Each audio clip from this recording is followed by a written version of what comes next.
Deadpool! Oh my gosh!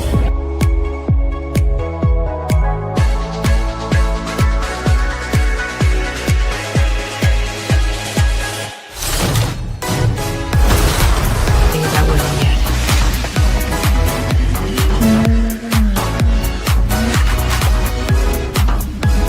My sister has it.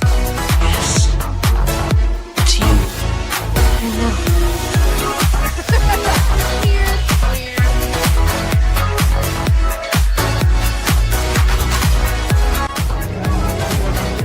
Wintertime here at Hogsmeade Village. Lieutenant Dane. Hello, Forrest. You got new legs. Titanium alloy.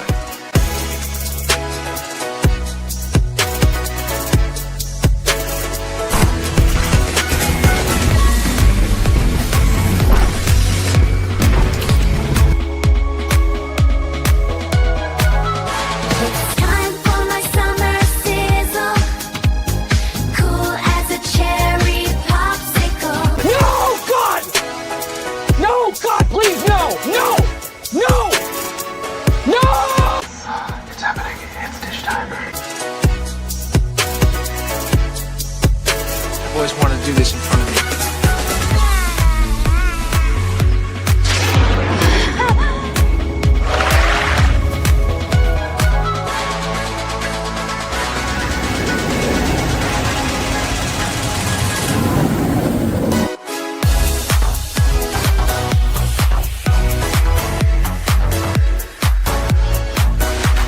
Creating content that enlightens and lifts you up. Dish, sir, dish. Me at Splash Mountain, just pepper these in here. Hello, everyone. This is Kermit the Frog reporting live from the final showing of Muppet Vision 3D.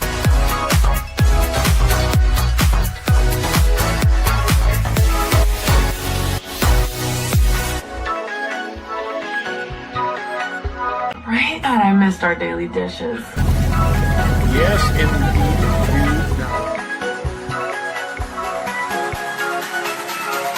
You know, I really don't remember you being this opinionated. Who knows? It's Hollywood, baby.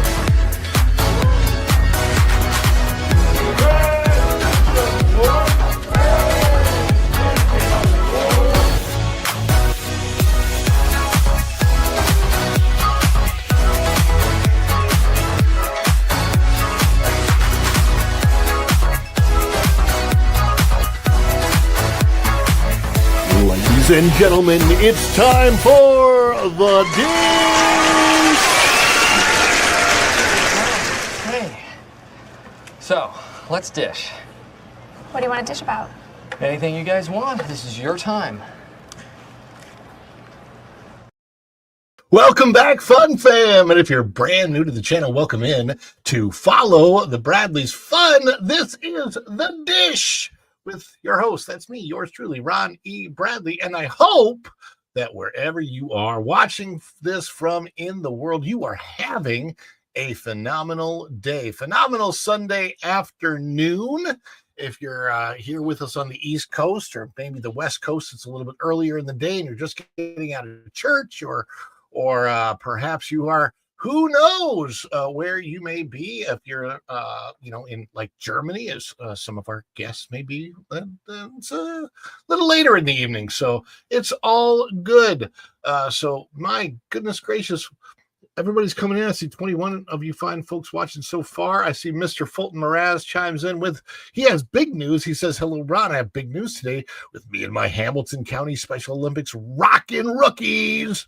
We won both state softball games, and we are back-to-back softball champions. So big applause, thunderous applause from Mr. Fulton Mraz and friends. Thank you for chiming in. And I want to say hi to everybody that is coming in the chat. Thank you guys for being here. As you know, boy, you guys, if it weren't for you, can do what I love to do. Greatest audience on YouTube, most intelligent audience on YouTube. We are so grateful that you are here. And for those rating in from Hollywood Backlot with Lou and you, thank you so much. Thank you, Vash, Sky, and Lou Wasserman's Ghost for sending those folks over to us. We appreciate that so much. And all of you folks coming in from there, we appreciate you. You know, you guys, you're the Energon to my Autobots. You guys are the ones that make me transform and roll out of bed in the afternoon on Sunday to be here with you. A toast, Autobots. Boy, these are good. I needed to refuel. Energy! This stuff's the greatest! Oh, we got some guests waiting in the back, so I want to say hi to everybody as quickly as possible. Let's see if I can get you through all and start getting the guests on the stage. Fairbrick's studio was first through the door this morning, and he says he's both liked this and shared it out. We appreciate that. Thank you, Fairbricks. Hello, everyone, and hello to you. Hanging with Erica and Raph is going to be joining us on the panel. So as Tom F saying hi, and Extreme Meme is chiming in. Hello, Extreme Meme. My beautiful wife is here, Virginia Bradley Adventures. She's modding along with Tom F as well, hanging that wrench. She says, happy Sunday. Welcome, everybody. And Linda, Tom's better half, is also here. Says, hello, everyone. I don't think Tom minds me saying that she's the better half. So Strings and Pucks is chiming in as well. Jeremy's going to be joining us, and I already said hi, Mr. Fulton Mraz, with that awesome chat. Congratulations go out to you there. And let's see, there's Fairbricks, and making sure that my mom is here. Kathleen Fantasia says hello to everybody. Hello. So that is all we have for now, I think. But I will say hi to everyone else as they come in. And prayers go out to those people that know for some of our guests that normally with us aren't able to be here for some health reasons. So prayers for those people. And also want to let you know that in the merch store, we have some new merch that I added basically as a result of meeting a super chat goal. And I want to show you the design for that. This is what the t-shirt looks like, and I want to show you what the design looks like up close. This is a great for the Halloween season, guys. This is a t-shirt with a tombstone a la Haunted Mansion, right? The types of funny tombstone things that you would see at the Haunted Mansion. And it says, here lies the ashes of Reed E. Creek. With foot stuck in mouth, their outlook turned bleak. So, which is so appropriate for what happened to Reedy Creek, now Sif Todd. But of course, we're not talking about that Reedy Creek. We're talking about Reed E. Creek. Totally different. Totally, completely different, right? So just want to let you know we have that available. This is funny because I'm showing the kids premium t-shirt, but so we have all the products. You're going to see that. We have the Follow the Bradleys Fun Family logo there. You can see what that one looks like. Also, you can change all the colors of these shirts. So if you want a pink shirt, red shirt, you can do it like that. Pretty cool. Oh. And we also have the Dish merchandise. So if you want to advertise for the Dish, you want to just let people know that we are out there, you can get the Dish shirt. Looks like that. Or you can also get, of course, the Make Disney Walt again, whether it's a hat or t-shirt or anything else. Right now we have all of those on the spread shop. They are available. So let me get the link and I will put that in the chat.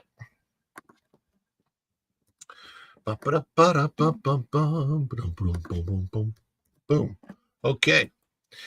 Link is in the Native Hawaiian put it in the chat. Native Hawaiian, I didn't even see you there. Native Hawaiian, thank you for throwing that in the chat. We appreciate that. Appreciate you. And we got some guests that are knocking on the door. Let's see if we can bring in our friendly co-host with the strings and the pucks. Jeremy is here. Hey, buddy. I didn't have to guess once you gave that list. Yeah, I said Jeremy. So, yeah. How's it going today, man? Yeah, really good. It's starting to turn to fall. Kind of the nasty summer broke. My favorite time of year. It's starting to see the first red leaves. Just beautiful. Oh my gosh. Yeah, that's the one thing I do miss about living in a place that had 4 seasons is that we don't really have the fall. But unfortunately, I also lived in Missouri, so it was so hit or miss whether we actually got good coloring or whether it went from just green straight to brown. Because I mean, basically like 6 out of 7 years it would go from green straight to brown.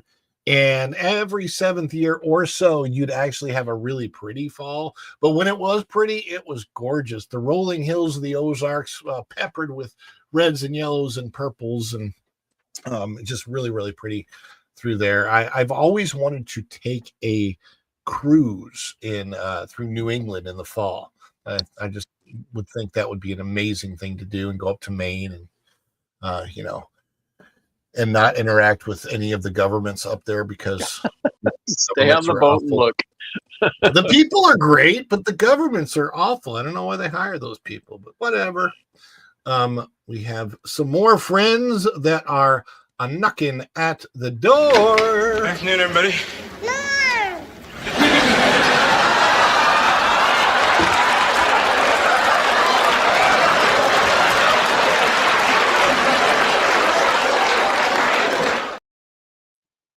That's not Norm, it's Erica. Hello. Erica, you have I don't know if you could do it or not. I was gonna say you have to promise to bring me back some authentic brats from Germany, but then I realized they won't go through customs probably. So no, but you can go to Aldi's and they do have imported brats from Germany and they are legit. Yeah, do you know which brand? They're not really a specific brand. Just read the back of the package and it'll say imported from Germany. I need to add you on WhatsApp so I can FaceTime you on Aldi. No, I'm on WhatsApp. Go ahead. Okay, I will do that because I'm in Aldi's right by where I go to the movie theater, so it's very close. But I love authentic bratwurst, like real bratwurst, not Johnsonville bratwurst. They're okay, but they're not as authentic. And I think we got somebody else maybe knocking at the door too.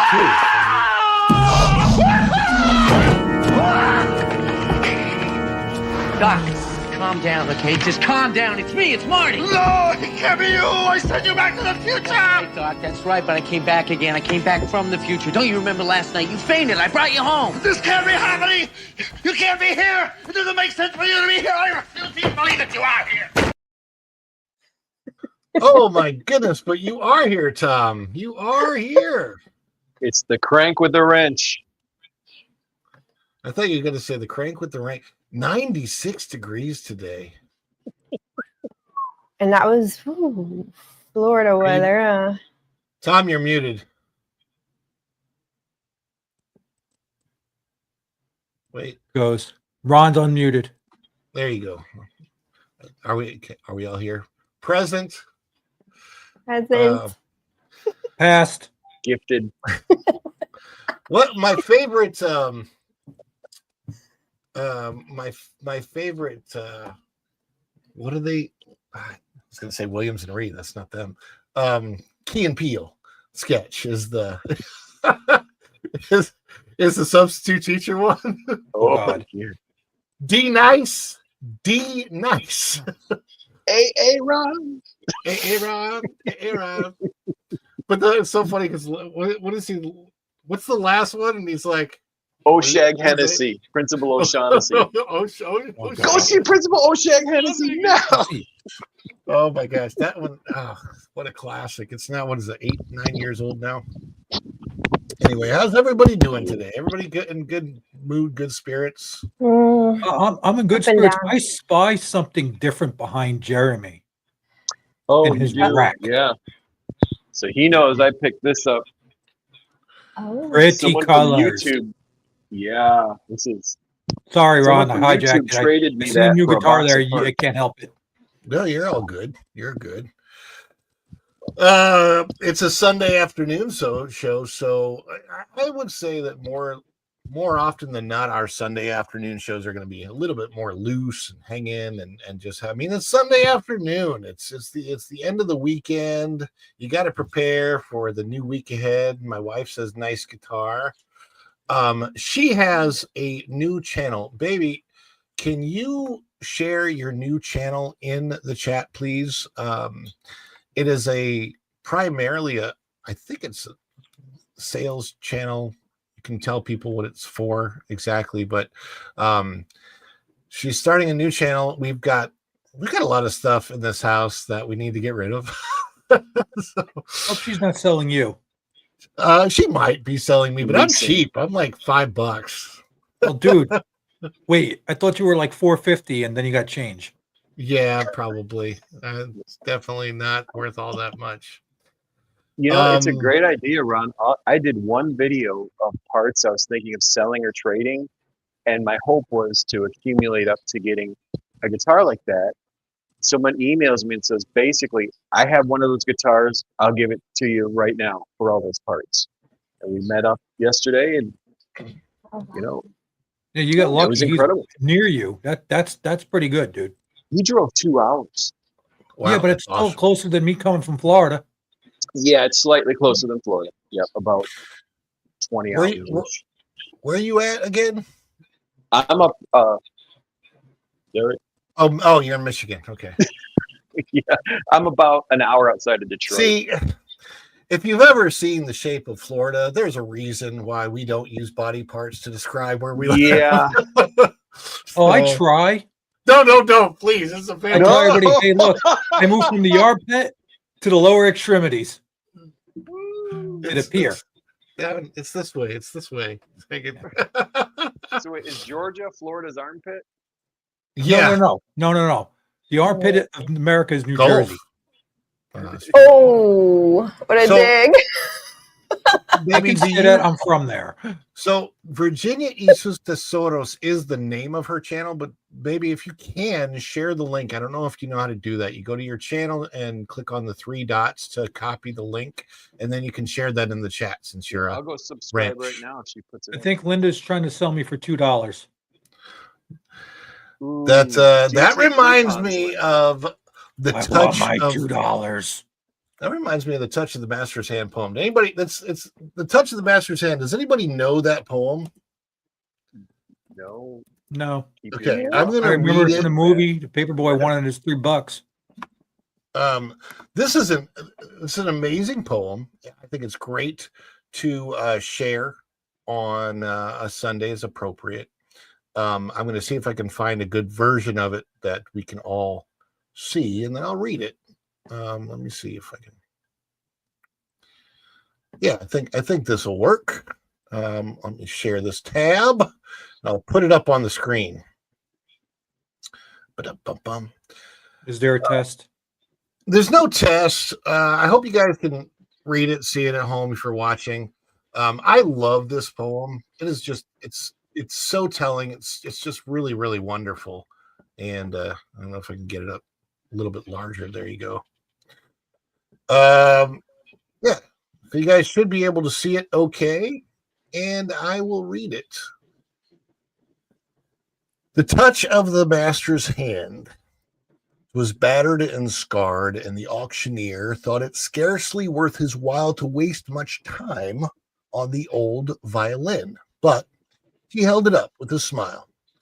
"What am I bidding, good folks?" he cried. "Who will start the bidding for me? $1? $1. Okay, then 2. Only 2? $2. And who will make it 3? $3. $3 once, $3 twice, going for 3. But no.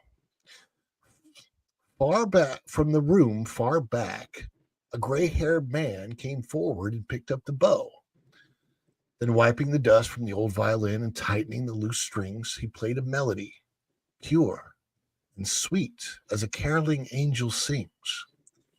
The music ceased, and the auctioneer, with a voice that was quiet and low, said, "What am I bid for the old violin?" and held it up with the bow. $1,000. 1,000. Who'll make it 2? 2,000? And who will make it 3? 3,000 once, 3,000 twice, going and gone, said he. The people cheered, but some of them cried, we do not quite understand. What changed its worth? Swift came the reply. The touch of the master's hand. Many a man with life out of tune and battered and scarred with sin is auctioned cheap to the thoughtless crowd, much like the old violin. A mess of pottage, a glass of wine, a game, travels on. He's going once and going twice. He's going and almost gone. But the master comes, and the foolish crowd never can quite understand the worth of a soul and the change that's wrought by the touch of the master's hand. You ever heard that before? It's beautiful. The first time I ever heard it, it was played as part of a IMAX film about the Ozarks. Interestingly enough, they actually used that like in the movie as part of the story. It was really cool the way they did it, and I'm like, wow, it's so amazing. We don't really think about it, but yeah, it takes the touch of the master's hand to change every single one of us. Otherwise, we're going and going and gone. I'll tell you what. My beautiful wife, Virginia Bradley Adventures, there is the link to her new channel, Tesadora de Virginia. So if you get a chance, go over there and subscribe. She needs 50 so that she can do live streams off of StreamYard. I think it's like just through YouTube proper. So we appreciate that. And now, there's one other thing I want to go through real quick before we get on with stories, and that is our celebrations. For those of you that may not be familiar, many of you are, we love to celebrate on this channel. So anytime there is support from you, whether that is super chat, super thing, super sticker, making it towards the goal, hitting the goal of 5 super chats, or if we get any new members of the channel during the show, or somebody has a member milestone chat, somebody drops gifted memberships, anything like that, we love to celebrate on this channel. We want you to celebrate with us. So anytime we do a celebration, if you are a member of the channel, hit your custom emojis, because you have custom emojis that go with that as part of it. And if you're not a member of the channel, celebrate with us anyway. Dance emojis, fireworks emojis, smiley face, anything of the like. And what does a celebration look like? Well, it could look something like this. So get ready. This is your time to practice the celebration. We're going to celebrate right now. Is it too much? Too much. It's the birthday. Oh, this is just the best of my scene.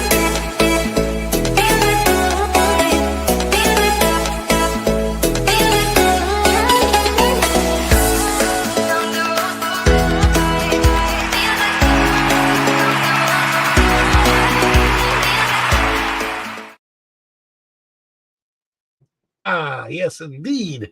And I think it is just about story time. We've got some broken news or breaking news.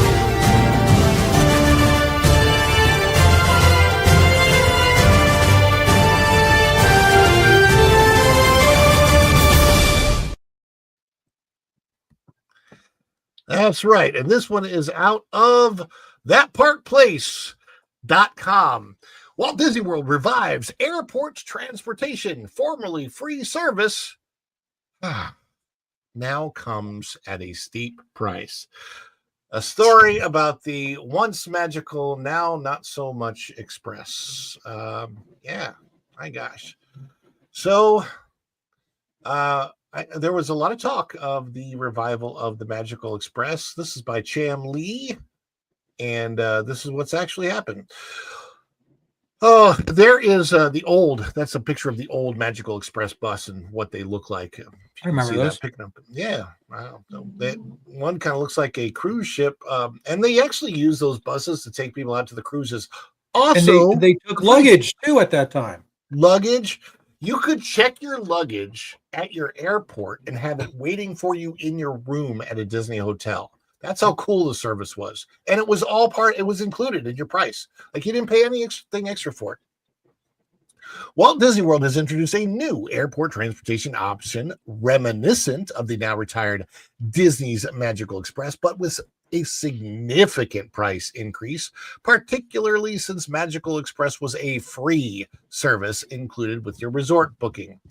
This is out of Monorail Silver on X. He says, beginning on Wednesday, August 13th, any guest booked in a deluxe or deluxe villa stay will be eligible to book direct minivan transfers to and from MCO. MCO is the name of our airport, Orlando International.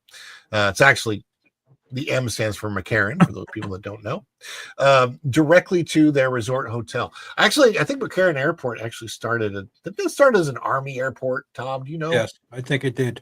Yeah. So it was actually a military airport before it was. Am I reading that price right? $199 per direction. Per direction. So again, what are they giving that thing? Ultra premium gas? Let me reread that. Beginning on Wednesday, August 13th, any guest booked any deluxe or deluxe villa stay will be eligible to book direct minivan transfers to and from the airport directly to their resort hotel, priced at $199 per direction. By the way, that doesn't include automatic luggage transfer. Yes, you put your own luggage in there, but you put it in there yourself. That used to be something they did for you, and it would end up in your room. This says this perk. Where did I go? This perk was available to anyone staying. Sorry, I hit the X button. It came up the other place. Going back to the post. So it says, as of mid-2025, guests staying at deluxe and deluxe villa resorts hotels can book transportation to and from Orlando International Airport through a service branded under Disney Signature Service. It uses Disney-themed minivans and costs $199 for a one-way trip or $398. That'd be like basically $400 because you're going to pay tax on that for a round trip. The origins and context. Disney's Magical Express previously offered free shuttle and luggage service between the airport and Disney Resort hotels. Officially discontinued in January of 2022, the service had been a popular, low-cost convenience for guests and was operated by Mears Transportation. Following its discontinuation, the private operator introduced a paid replacement, Mears Connect, with two tiers. Standard service, priced at about $16 one way per adult and $32 round trip per adult, plus discounted child's fares, but requiring guests to retrieve their own luggage at baggage claim. Express or premium service was initially offered at $200 round trip per party up to 4 passengers. Subsequently, that price rose to around $250 per trip. Thus, the newly introduced minivan service at $199 per direction, or $400 round trip, marks a new premium tier over existing Mears Connect options. So who is the target audience for this? The capacity is not big. The minivan service is currently limited to guests of deluxe and deluxe villa resorts. When they say deluxe villa, that basically means DVC resorts, just so you guys know. Operates as what is described as low capacity. Yeah, because it only take 4 or 6 people maybe at the most. That suggests restrictions either on number of vehicles or available slots, though Disney has not publicly disclosed exact limits. Let's compare the services. Disney's Magical Express. This was in the past. The cost was free. It was included with your price of the resort stay. Luggage handling, yes. Notes included baggage pickup and delivery to room, yes. So what made it so magical is, let's say you're traveling from maybe Michigan. A lot of people do know. I've had many friends who use the service in the past. So you're at Detroit.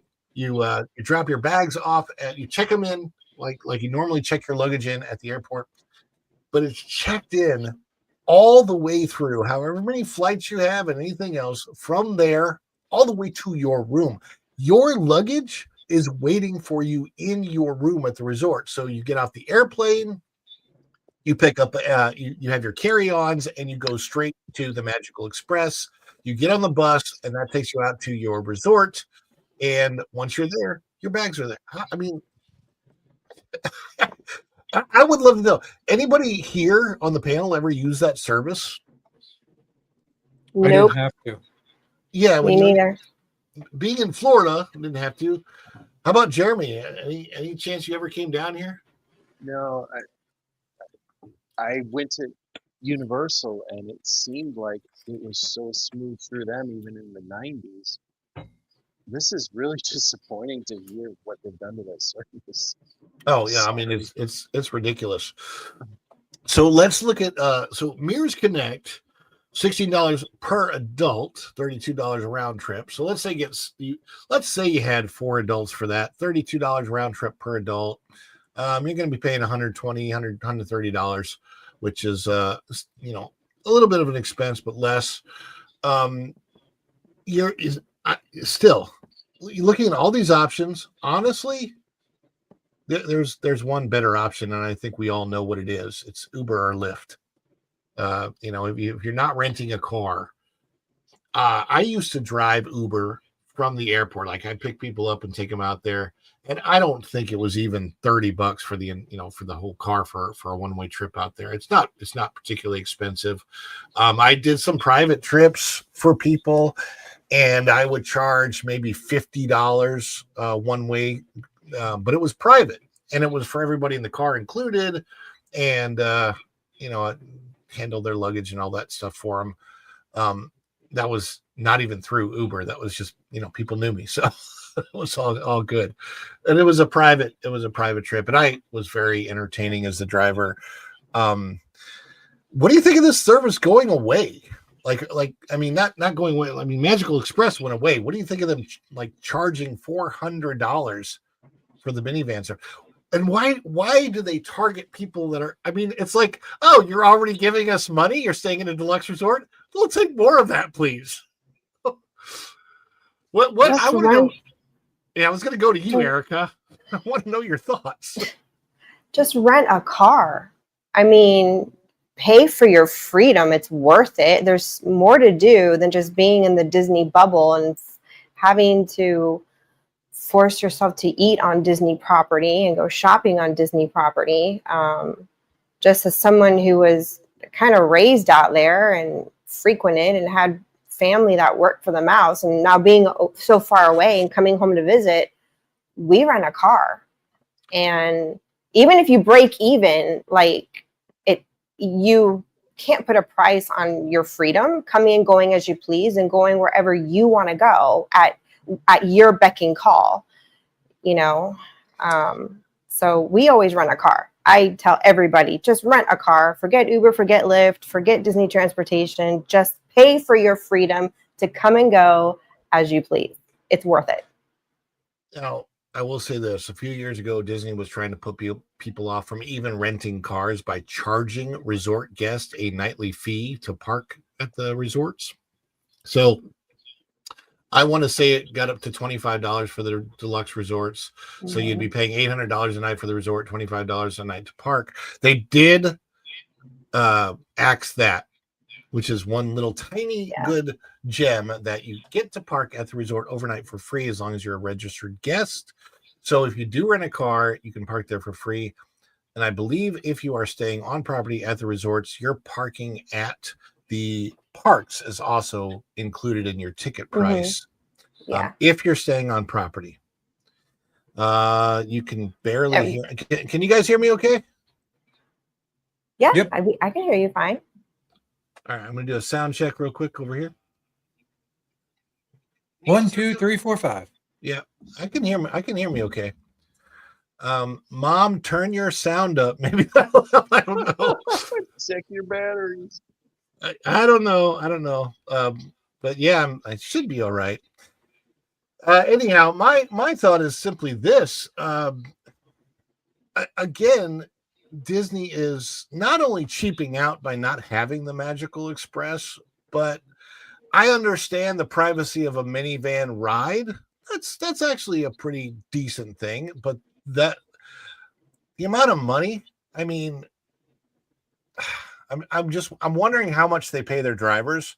Now I know that the service typically goes through Lyft, but it's, even though it's contracted through Lyft, that has something to do with the legality of the driver and the Lyft, and I don't know, but my understanding is the minivan drivers specifically are cast members. They are Disney employees, so they get paid something by Disney. They probably also get tips on top of that.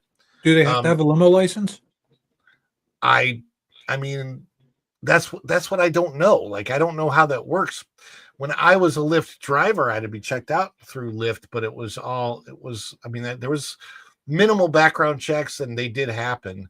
And I had to be all up to date in my insurance and all that kind of stuff. But I don't know how it works exactly with Disney. But I'm assuming that there must be some cost, obviously,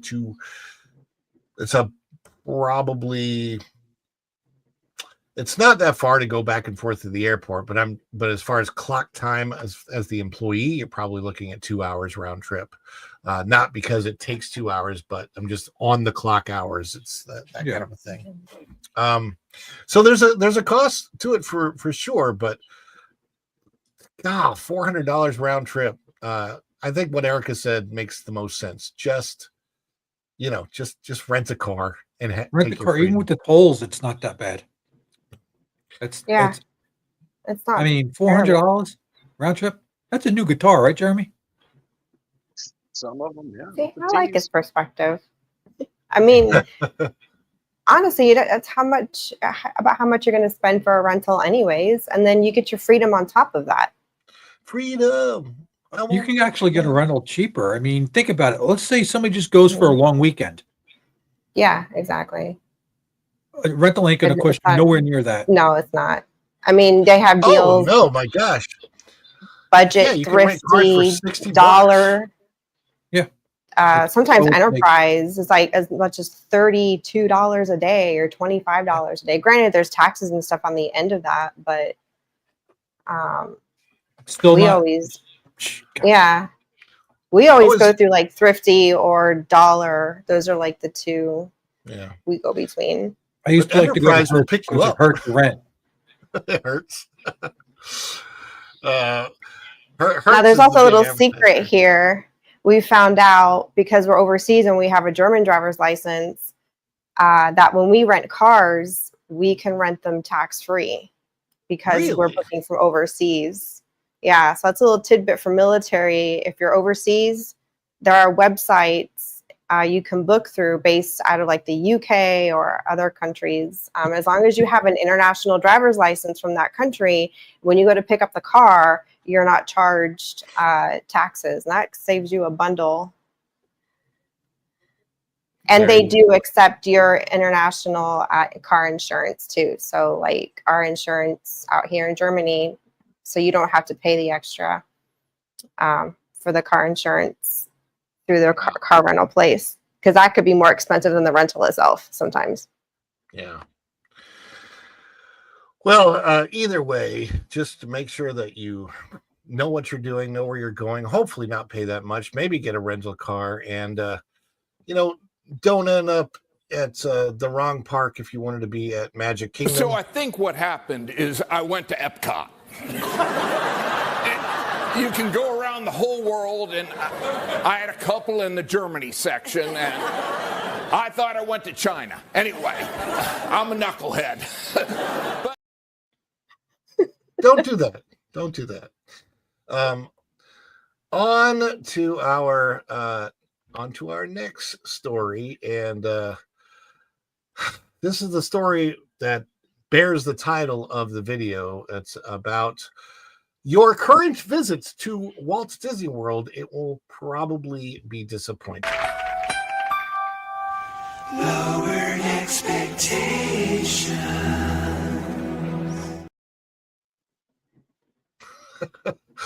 If you're going to Disney World, You might want to lower those expectations right now, because Disney's Hollywood Studios adds new construction walls as 3/4 of Disney World parks close off large sections behind barriers. That's right. We are talking about what I like to call right now Walled Disney World. Out of that park placed by Cham Lee. And of course, you know, they got to do it as a rainbow, even though it's probably supposed to be more like a kid's rainbow because that's Toy Story Land. Walt Disney World has a massive construction wall problem right now, with large sections of their parks under maintenance or construction. This has closed off large sections of 3 out of the 4 Walt Disney World parks. Most recently, additional construction walls have popped up in Disney's Hollywood Studios. Now, again, all of what used to be Muppet Land is walled off because that's where they got Monstropolis going in. Out of Bio Reconstruct on X, they show work continues at the 2 large fenced-in areas at Disney's Hollywood Studios across from each other at the boundary of Toy Story Land and Star Wars Galaxy's Edge. You can see it right there. Kind of the back entrance to Galaxy's Edge is through Toy Story Land. Disney's Hollywood Studios has become increasingly dotted with construction walls as the park embarks on multiple transformation projects. In the past week, additional construction walls have been installed near Savi's workshop in Star Wars Galaxy's Edge and along the walkway leading from Star Wars Galaxy's Edge into Toy Story Land, indicating ongoing work in the area. The exact nature and purpose of these specific construction remains unspecified, as Disney has not provided any official details. The construction developments near Savi's workshop. The installation of these construction walls in Galaxy's Edge suggests that work may be related to infrastructure improvements or enhancements to the Disney World guest experience in this section of the park. Adding a bar. Well, I mean, they could expand Oga's Cantina. That thing is way small. So, but yeah, I mean, them adding a bar would not be a surprise. That's for sure. Is that by where you used to go to the their hotel thing? No. That is in front of Savi's workshop where you build a lightsaber. Really? So yeah. So it's like right next to the droid depot. So that's a good place to build a bar, because the parents are going to need a drink for the price of those lightsabers. The price of one lightsaber, that would equal 3 drinks at Disney World, because those things are like $300 a piece. So that's about 3 drinks at Disney. That's the cost of the shuttle. Yeah. Everything at Disney. Listen, little Johnny, you can't get a lightsaber this time. We're taking the shuttle. Some changes are visible from guest areas, including a removal of concrete. Considering the space is not large, the construction could be routine maintenance or a small upgrade. However, without official confirmation, the specific objectives of the construction remain speculative. Seating expansion at the Toy Story Land entrance. At the entrance to Toy Story Land, additional construction walls have appeared, particularly around the area formerly occupied by stroller parking. This development has led to speculation that Disney may be expanding the seating options to accommodate guests more comfortably. The presence of these walls indicates that construction is underway, but the exact details and timeline of the project have not been disclosed by Disney. And there's your beautiful view. Construction walls near the boundary between Star Wars Galaxy's Edge and Toy Story Land. You know what I will say? They're getting better at something. What's that? The walls look more uniform. That is true. Oh. And have you noticed that they're? Have you noticed that they're not? They don't have any of the Walt Disney, like quotes. There's nothing on it. There's no flair to it. Nothing. I mean, like pardon our pixie dust. Yeah, but normally they will have like signs of like things that Walt said, like it's fun to do the impossible, quotes like that. They don't even have that going on right now. It's kind of wild.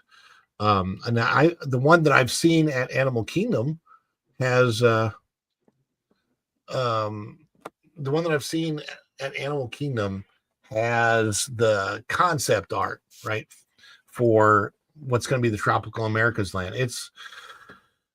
I don't know.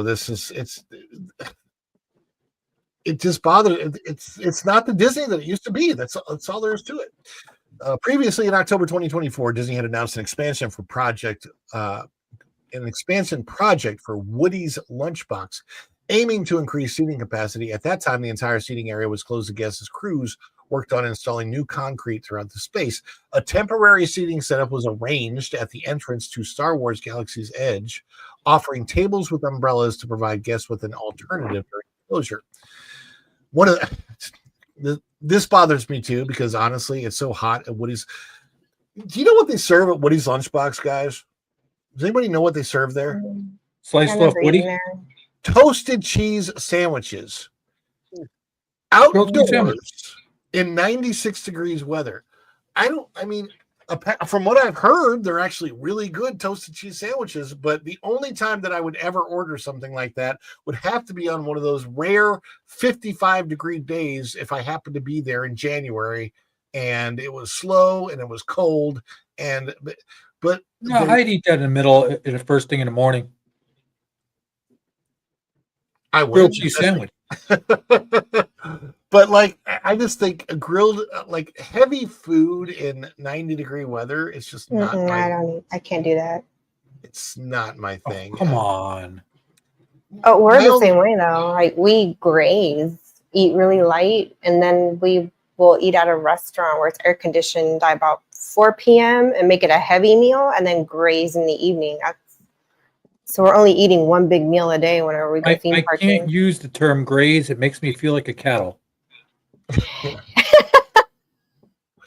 Chewing and we're snacking. Snackety snack snack. No, I just eat like a pig all day long. I'd rather be a hog. The way that a cow does. Oompa, loompa. Okay. Yeah, so I just don't know I don't understand if they're going to do this, why they don't put a roof over it. That's all I'm saying. It's such a hot area. The recent appearance of construction walls near Toy Story Land entrance may be a continuation of the new phase of the seating expansion project, but there's no official confirmation from Disney, and the specifics of the current work remain unclear. And existing construction already underway in Hollywood Studios. This adds to the construction walls already at Disney's Hollywood Studios. Themed construction walls already enclose the pathway to Muppet Vision 3D, Pizza Rizzo, Mama Melrose. All of that closed on June 7th ahead of the new Monsters, Inc. themed land. In the same vicinity, concept art has been displayed on new walls. These visuals offer previews of Monsteropolis, the Door Vault roller coaster, Harryhausen's, formerly Mama Melrose's, and the Monstro or the Globe Theater. I don't know why they call it. Overall, across Disney's Hollywood Studios and throughout Walt Disney World, construction walls are increasingly prevalent as multiple areas undergo refurbishment, retheming, or new development. Visiting the parks right now means a lot of construction zones, almost everywhere you go. So you're looking at the Magic Kingdom, Frontierland, and Main Street. Construction has also escalated at the Magic Kingdom, especially in what was Frontierland. I'm going to call it what was Frontierland because there's nothing Frontier about it anymore. Walls now encircle much of the former Rivers of America, extending past the Haunted Mansion Queue, reaching into Frontierland. There is the empty rivers. How disgusting does that look? That's actually all viewable on stage. About as bad of show as there could be. It used to be entrenched when I was a cast member. Good show was everything, and now you don't hear anything about good show. It just doesn't matter to them anymore. It's crazy. And frankly, I find it kind of surprising.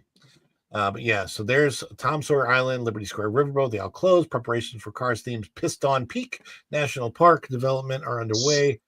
Water has been drained from the river. Hey, I'm going to call it. They named it that.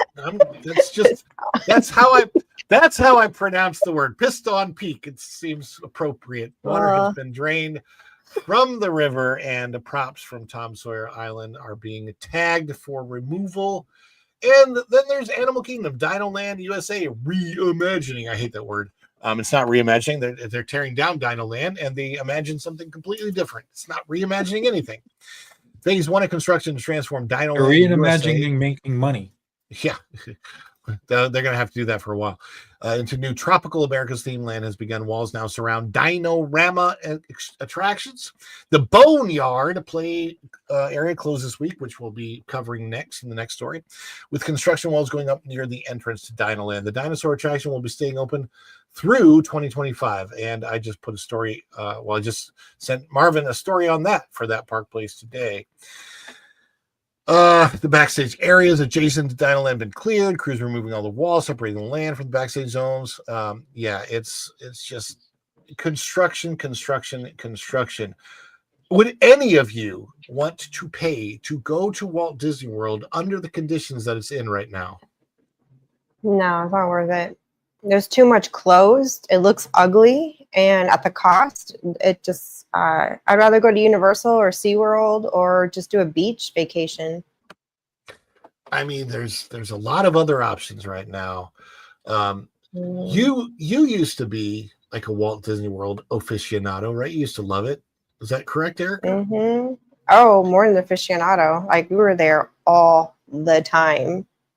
And do you remember it ever being like this with that many walls, that much construction No. all at the same time? They used to be more strategic about their expansions and projects like that. They were a lot more, like I said, like strategic, and it wasn't as obvious. They were pretty good about hiding a lot of that backstage stuff, and the timing was always really good from when they would start their projects to when they would finish them.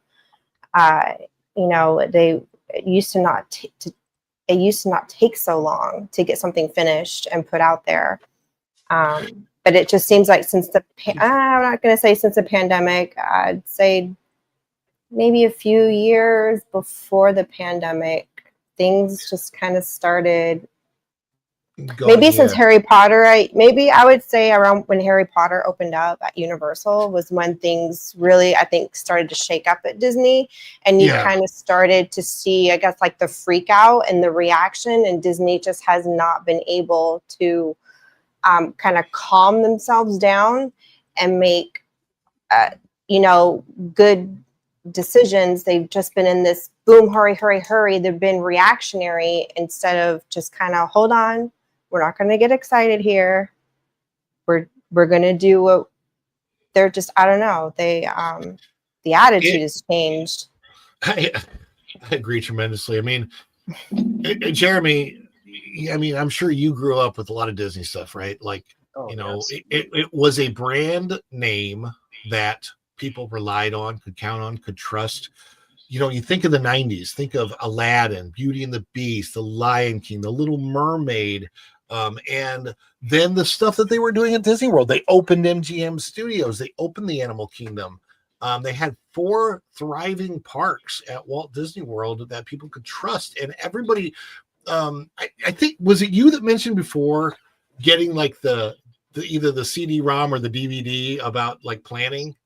Yes, planning out your dream vacation and putting time and effort.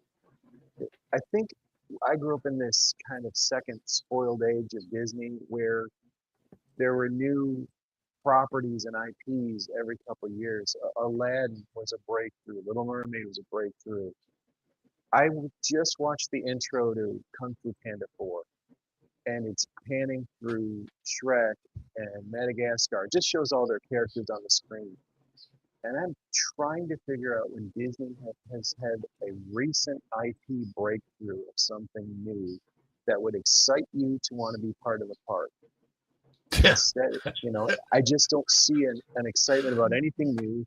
And we always plan a cushion. When we do a trip, you budget it out and then you say, okay, here's the cushion for unexpecteds.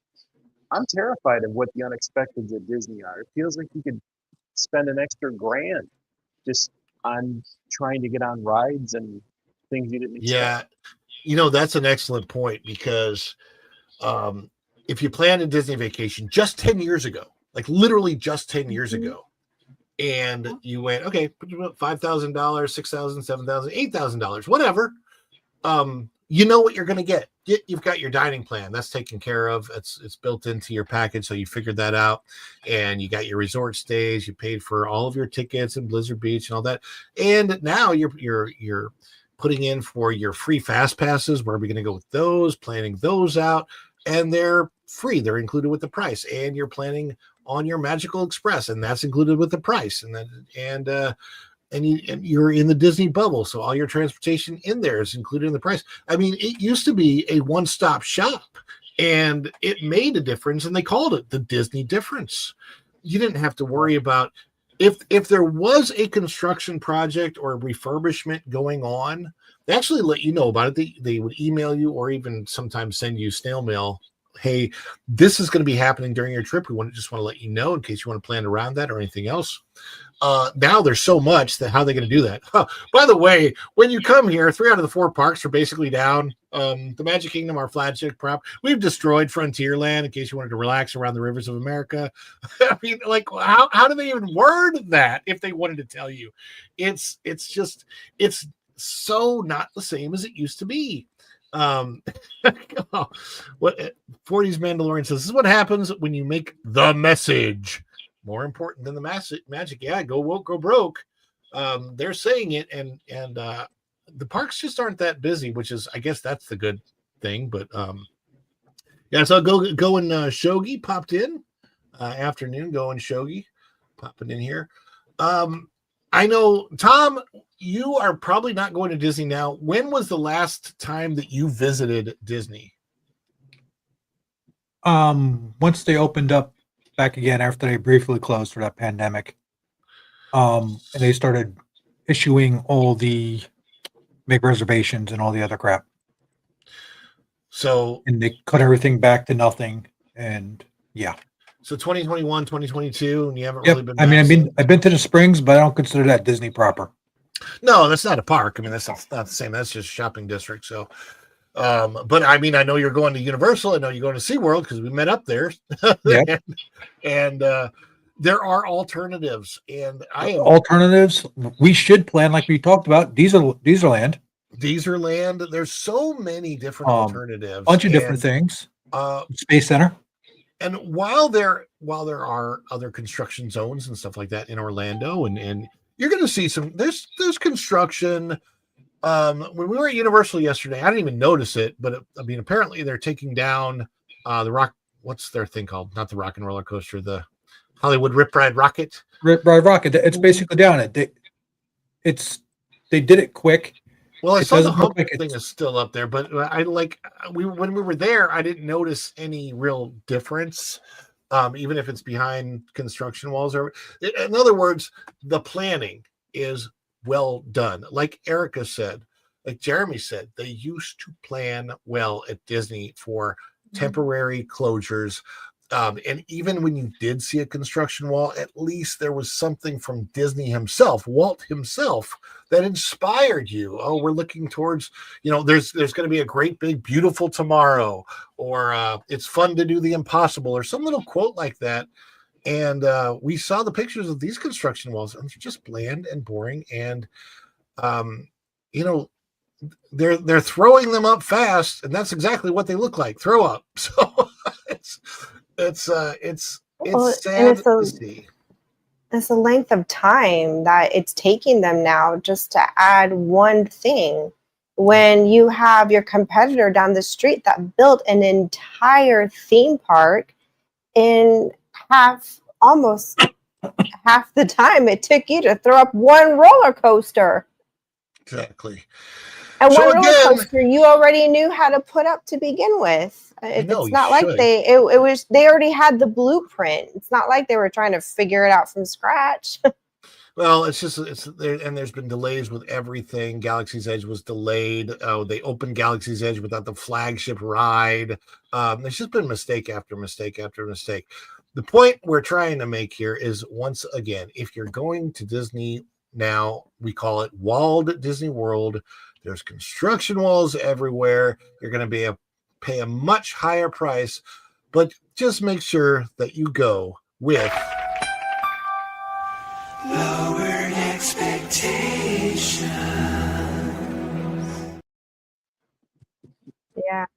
Yeah, you definitely want to go with low expectations.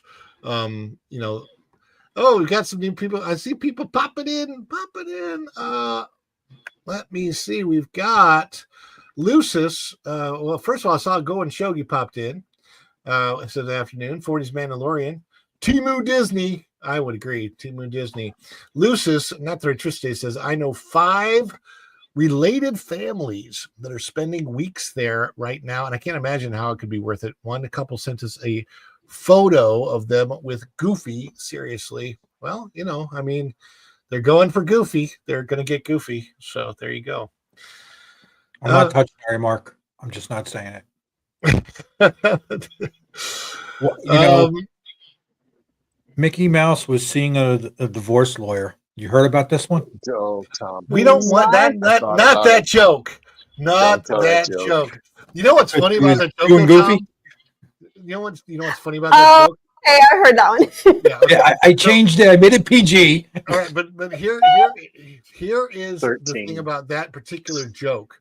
I was working at Yak and Yeti, and one of my customers pulled me aside while I was working and fairly loudly told me that joke. And I'm a cast member. That was me. Oh. That's not appropriate. There's kids around here. Thanks for the quick and painless rip instead of the long, torturous sweet and sour. Yeah. It's hello, everyone on panel and chat. Hello, Pam. Good to see you.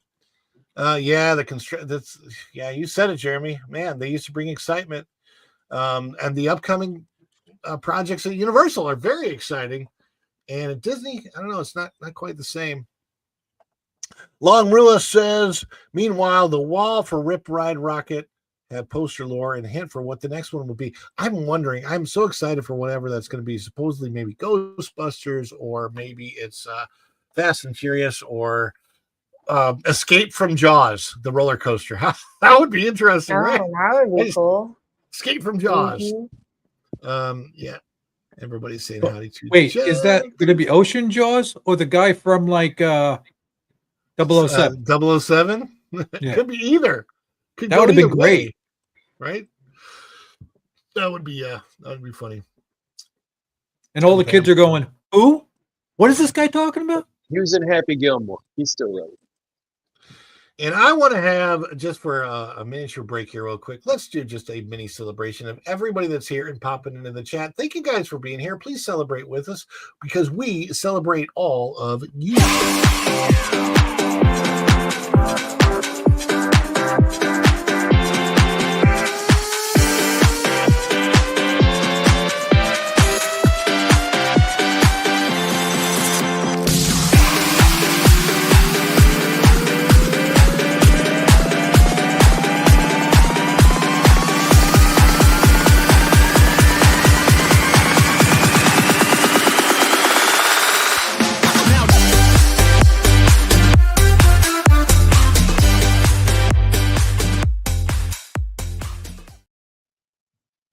Yeah, you're right about that, 40s Mandalorian. Disney will never, ever, ever, ever, ever admit when they've made a mistake. Part of the problem now, though, is if Disney started to admit that they've made a mistake, then they'd have to list all of them. And with the recent ones, that would just take a really, really long time. So you sound like my dad's divorce lawyer. Divorce is divorce, of course. Well, if you start saying I'm sorry now, it's going to cost him an extra $300 a month. Right. Okay. Oh my goodness. Well, we I can find it in the back. Yeah. So when it comes to the construction at Walt Disney World, we have even more news to cover. I have news. What type of news is it? Well, to be perfectly frank, it's bad. Maybe if you tell me the bad news in a good way, it won't sound so bad. The bad news in a good way. Yes, I can do that. Well, here goes. Wait till you hear this. The bad news in a good way. Well, the Boneyard has closed, folks. The Boneyard closes at Animal Kingdom. It was the best kids' playground at Disney World. It has gone extinct, and it's also been erased. This is out of that parkplace.com bookmark, and if you haven't already, by your good friend, that would be me, Ron E. Bradley. Yes, indeed. There it is. That is a photograph of the Boneyard at Walt Disney World's Animal Kingdom. It closed this week, bringing an end to one of the Disney's best themed kids playgrounds for kids. In my opinion, this was the best play area for kids. Walt Disney World was originally built with the entire family in mind, and because of this idea, each park at the resort has had designated play areas specifically designed for kids 12 years of age and younger. Now, some of these have come and gone over the years, and like the Honey, I Shrunk the Kids play area at Hollywood Studios comes to mind, a family favorite, where upon entering with giant blades of grass and massively oversized toy props, the kiddos would feel shrunk down to the size of an ant. It was a blast, but it closed April 2nd, 2016 to make way for Star Wars Galaxy's Edge construction. There is some concept art for what is coming. That's the Tropical Americas. I'm sure that what we get will look exactly like the concept art, right? In this writer's opinion, that would be me. The absolute best kids play area in all of Walt Disney World was the Boneyard in the Dino Land section of Disney's Animal Kingdom Park. The last day of operation for the Boneyard play area was September 1st, 2025, and as of September 2nd, it had been shuttered to make way for the new Tropical Americas re-theme of what was Dino Land. Disney seems pretty pleased with their decision to eliminate Dino Land and all things dinosaur related at Animal Kingdom. As soon the entire area will become extinct. Why the Boneyard was the best kids themed play area? Well, the Boneyard play area opened in Dino Land, USA, April 22nd, 1998 as an opening day attraction at Disney's Animal Kingdom Park. It was so large in scope, it actually covered two distinct sections, a discovery play area of slides, caves, fossils, and dinos to play on, as well as a second area you'd cross over a bridge, walking through a life-size dinosaur skeleton to get to. That's called the dig site.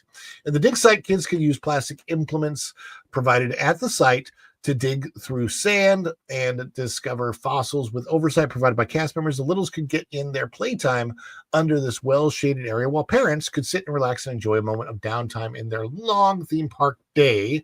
From beginner, that was ages 2 to 7, up to experienced ages 5 to 12, the Boneyard touted 6 different slides of various sizes, shapes, and lengths. They were so well themed with a scaffolding design that mimicked an archaeological dig area and provided fun walkways and bridges. One could play on a stationary 4-wheel drive vehicle, explore underground tunnels like a maze.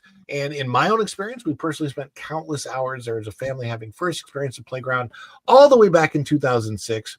As of this writing, the entryway to that area of Animal Kingdom is now fully blocked, and all the signs of it having ever existed have been erased from the official Animal Kingdom maps.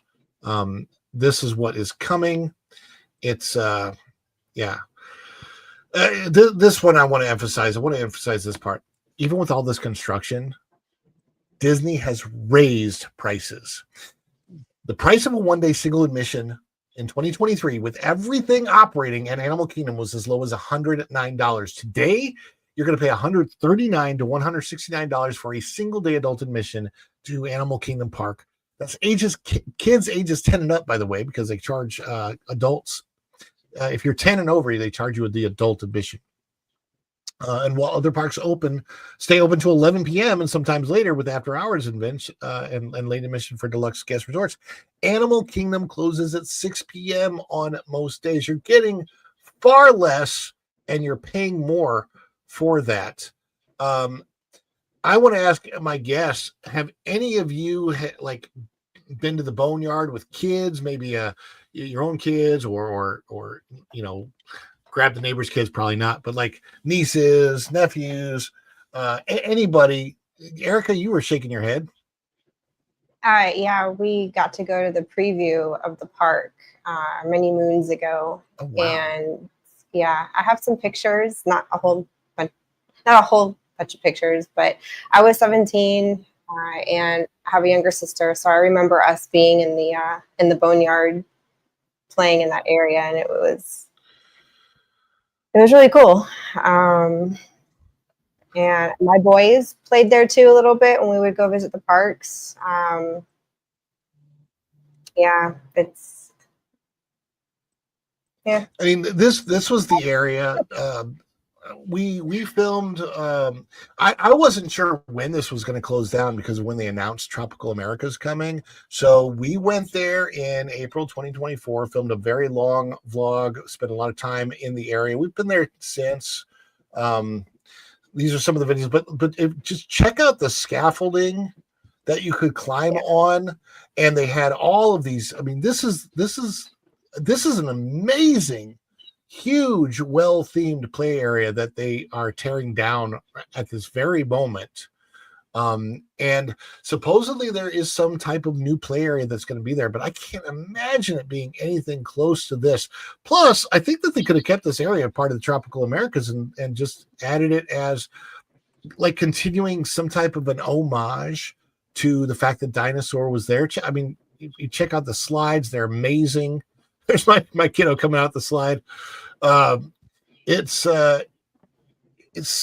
was such a fun area to visit, and it was a great place for kids to blow off steam with plenty of areas to sit down and rest for the adults too, which I thought was very, very cool.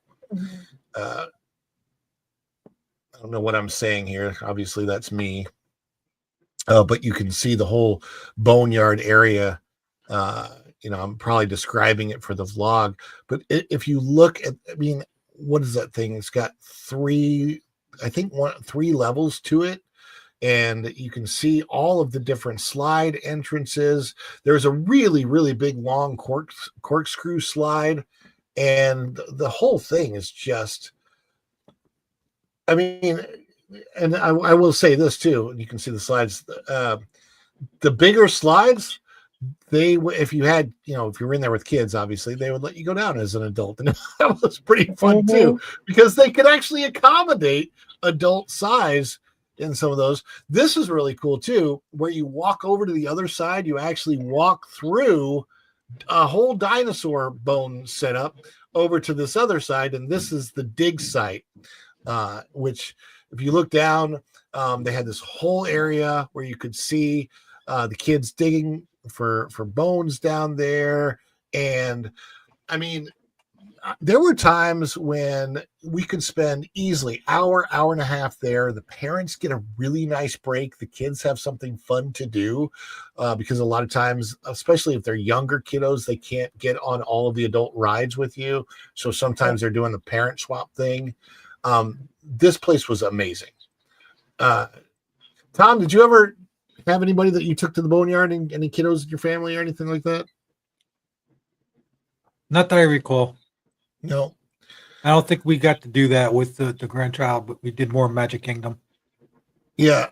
And Magic Kingdom still got, the water play area there and stuff, and Storybook Circus, but it was nothing like this and how well themed this was. Jeremy, what do you think of them getting rid of all of their kids' play areas?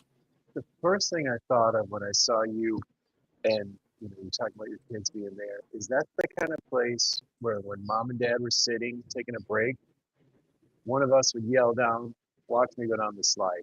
It sounds like such a stupid thing, but when you pay for a vacation, those moments that are value add, I guess I'll call, of the kids saying, I'm going to go down this big slide I never went down before. Sometimes those are the stories you're telling instead of the things you paid to see. It was this extra thing you didn't expect where everybody enjoyed it because it was just there, and they're removing value from the experience, but they're removing memories too. It's kind of sad. Yeah, it's the little things that sometimes kids remember. I remember taking my best friend and her daughter, when her daughter was 5 years old, to Disney. We did the Bippity Boppity Boutique, and it was her first visit ever to Disney. And the one thing back then as a child, when we asked her what was your favorite part about Disney, you know, we thought she was going to say the Bibbidi Bobbidi Boutique or seeing Snow White and all those big things. The one thing her takeaway was me buying her a little plastic ring from the Bibbidi Bobbidi Boutique. That was her favorite moment out of the whole entire day. The stuff that we did, the things that we saw, that was what she remembered. That was her favorite. That was her highlight of the day. That's something so small and so we would think is so insignificant was her takeaway as a 5-year-old.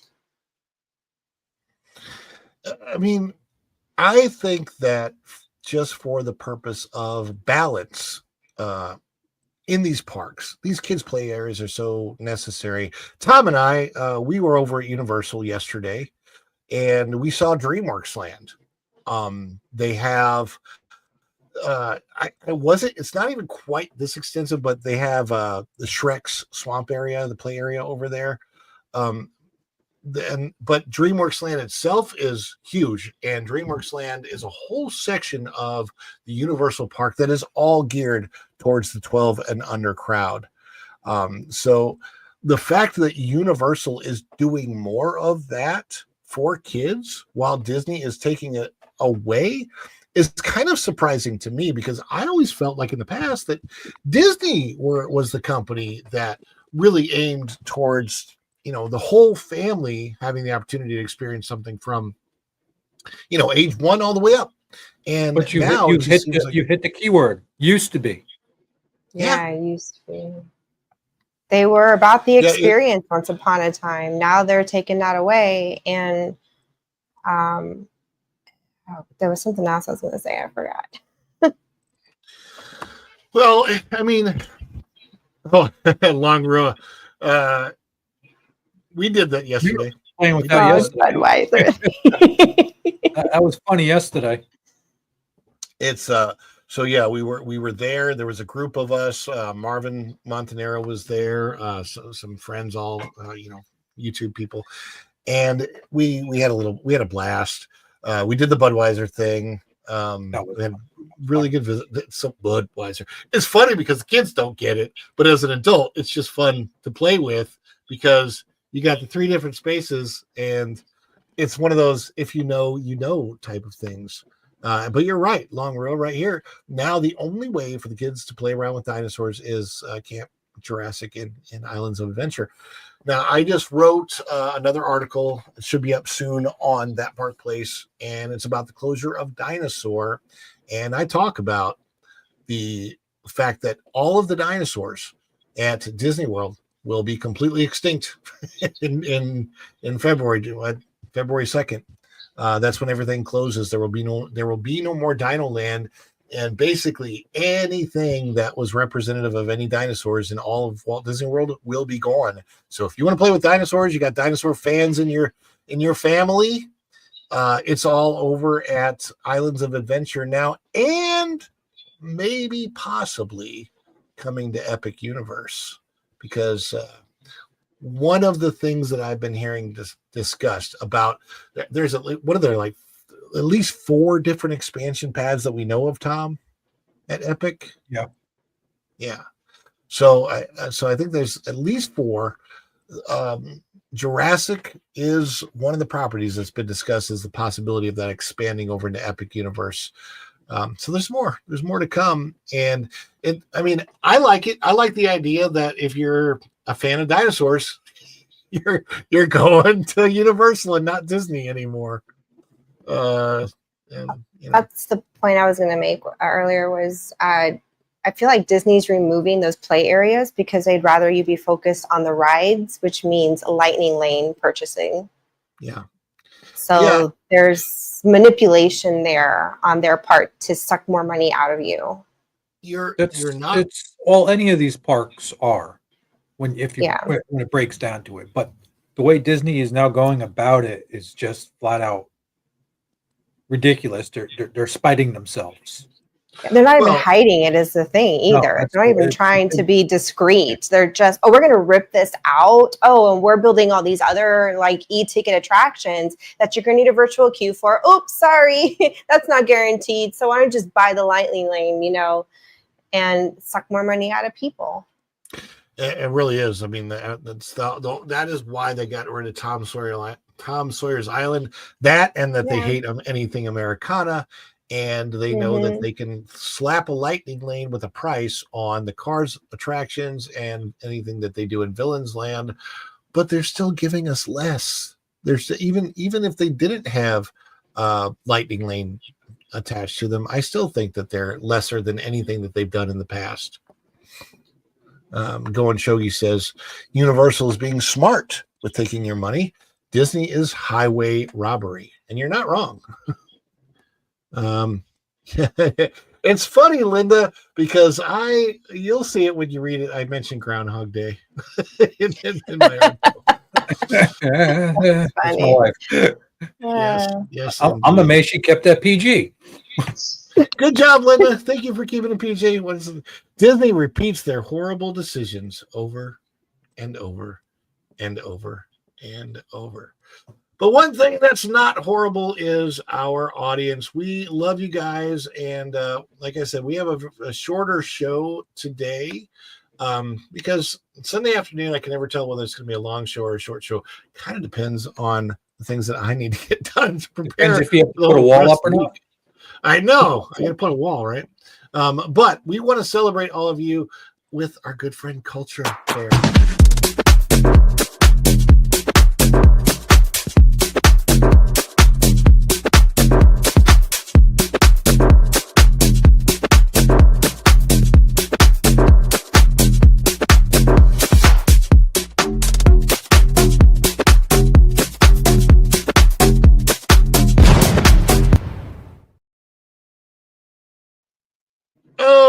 So thank you all for being here today. And I also want to thank all of my guests. And we are going to go around the room.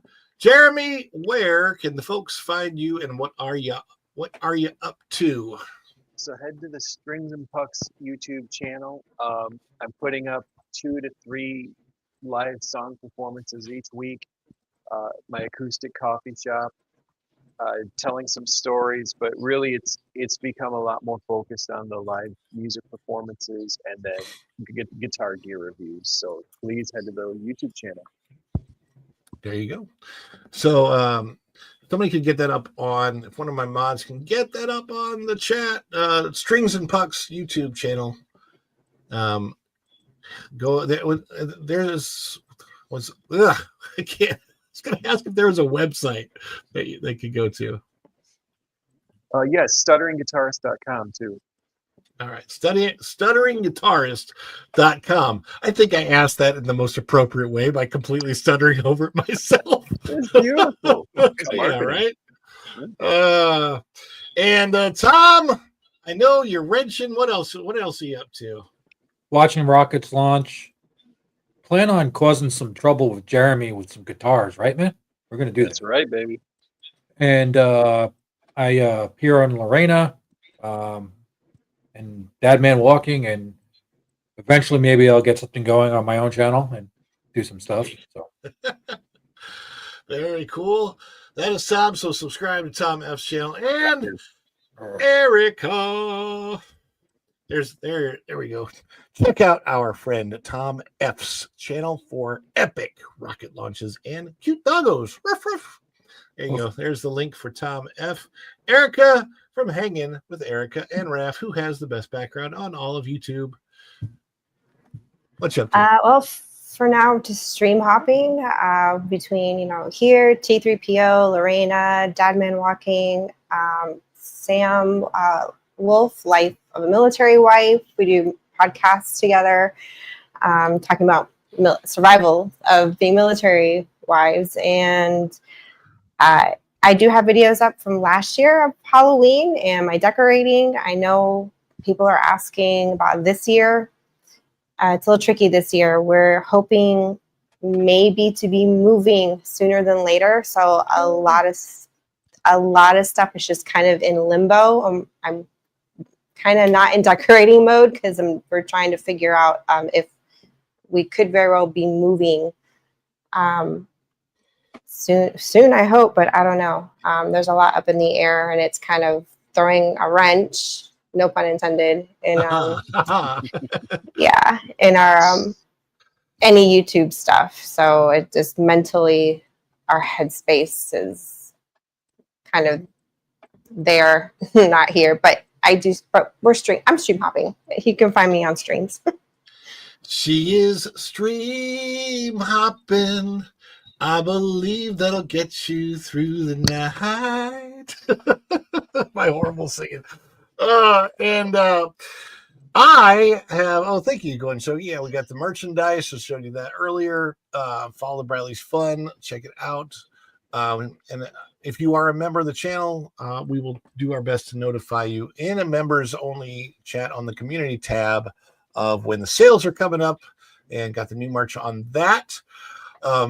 Also, tomorrow is a very special day in the history of the United States of America. On September the 8th, 1565. Yes, that's a long, long time ago. Yes, 1565. September the 8th, 1565. The very first city that would eventually become, in place that would eventually become the United States, was founded, and that was St. Augustine, Florida. So I have a vlog going up tomorrow honoring the 460th birthday of St. Augustine, Florida, going up tomorrow. That should be around 9:15 in the morning, and I will when I put that up, you'll see it on the channel early. It's actually already loaded up to YouTube. I just got to fill in all of the stuff on it. But that'll go up tomorrow morning, and I will do it as a live premiere for those that want to check that out live. It's only about like a 16-minute long video of us checking out the lighthouse at St. Augustine, Florida. A lot of history, a lot of fun, very, very cool. And then, of course, just like Erica and Tom and Jay, I'll be on other people's channels, whether it's Lorena or Pro or That Park Place or wherever. I'm all over the place these days. And he's like a bad rash. I'm like a bad rash. I'm like a virus. Yeah. So check that out tomorrow. It's not quite up on the channel yet, but you should see it sometime in the next hour or so pop up. Put that in your notifications. Obviously, subscribe to the channel. Click that notification bell, because when you click it, you stick it to the YouTube algorithm. You get notified of all of our uploads. And when you are watching, please do comment, not just during the show, but if you can comment after the show on anything that's live, go back in and watch and hit comments. There's something going on with something weird going on with the YouTube algorithm, and commenting and watching. Those are the best ways to help out channels right now. So watch and comment, like and subscribe, all that fun stuff. And I do believe that I have updated our outro with all of our new members, because last Monday we got a lot of new members of the channel. So all of the new members should be included, the level that you're at, all of that in our new outros, both on this and also on the video tomorrow. With that in mind, I just want to say thank you to everybody that's here. We'll have the premiere tomorrow morning. We'll have the dish tomorrow night from 8 to 10 p.m., as well as Wednesday night from 8 to 10 p.m. Who will be on? We don't know quite yet, but we'll be leading into the pro show tomorrow night. And until then, until tomorrow, until whenever we see you again, thank you so much for being here. Thank you, Jeremy. Thank you, Tom. Thank you, Erica. Thank you, everybody out there. And we will see you real soon. Bye, everybody. Ciao. Dishes are done, man. Cleans them down to the shop.